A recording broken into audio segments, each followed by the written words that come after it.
The tomato ketchup that we know today is actually one of a whole family of related ketchup-type sauces that were popularized in the 19th century.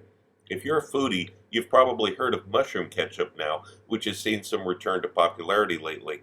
Heinz made dozens of proprietary mixtures of this type of sauce, and many fine restaurants of the period also had their own in-house type meat sauces like this. The key to most of these is dried fruits and vegetables. This one uses dried beets. And this is very simple.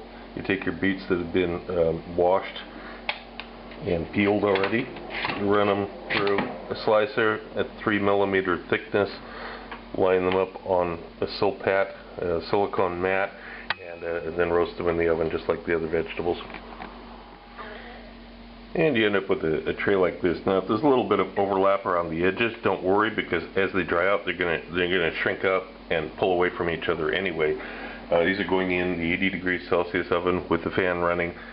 Beets take a long time to dry out, so you're talking a dead minimum of 12 hours. If your fan in your oven is very efficient, more likely 16 hours before they're really drying up.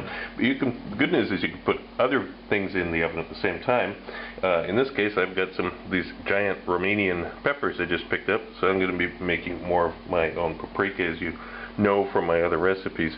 So this all goes in the oven, and we'll see it sometime tomorrow afternoon. Now here's the exact same tray the next day. When you take these out to test them, you have to wait until they cool down a little bit to room temperature, and then see if they'll break.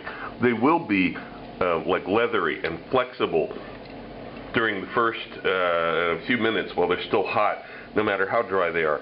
So first, let them rest for a little bit before you test them. And then batch-wise, just like you've seen me do with everything else that goes into this grinder, just load it in, grind it up to a powder.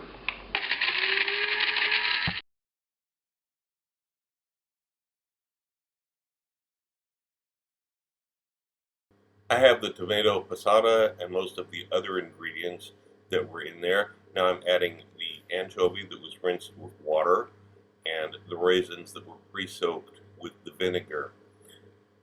I also have the dried beet powder, and I'm going to measure out 2 tablespoons of that and add it. And then we'll transfer this pan to the stove and begin heating it.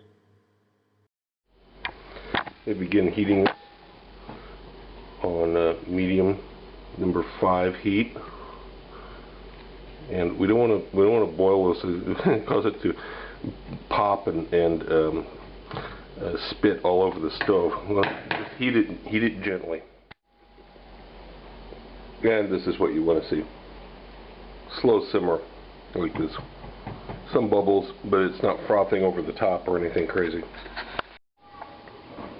After the simmering is finished, I've got 15 grams, about half an ounce of raw onion I'm going to put in here, and I'm going to puree the whole thing.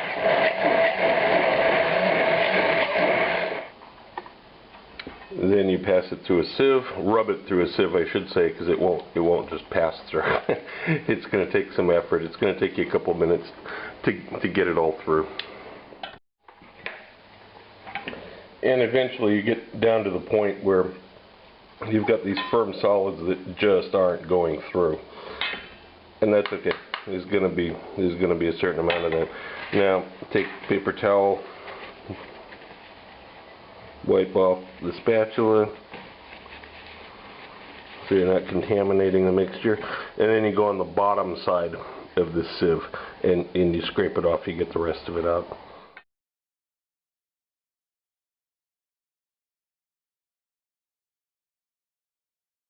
If you want to know more about my adventures as a chef around the world and have some great laughs along the way, be sure to check out the video tour of my book, 40 Years in One Night. It's up on YouTube right now. Click the link. If you like my videos, look for my cookbook, now available through Amazon, Barnes & Noble, and other internet bookseller sites. Also look for my cocktail book, Cocktails of the South Pacific and Beyond, Advanced Mixology, available through Amazon online.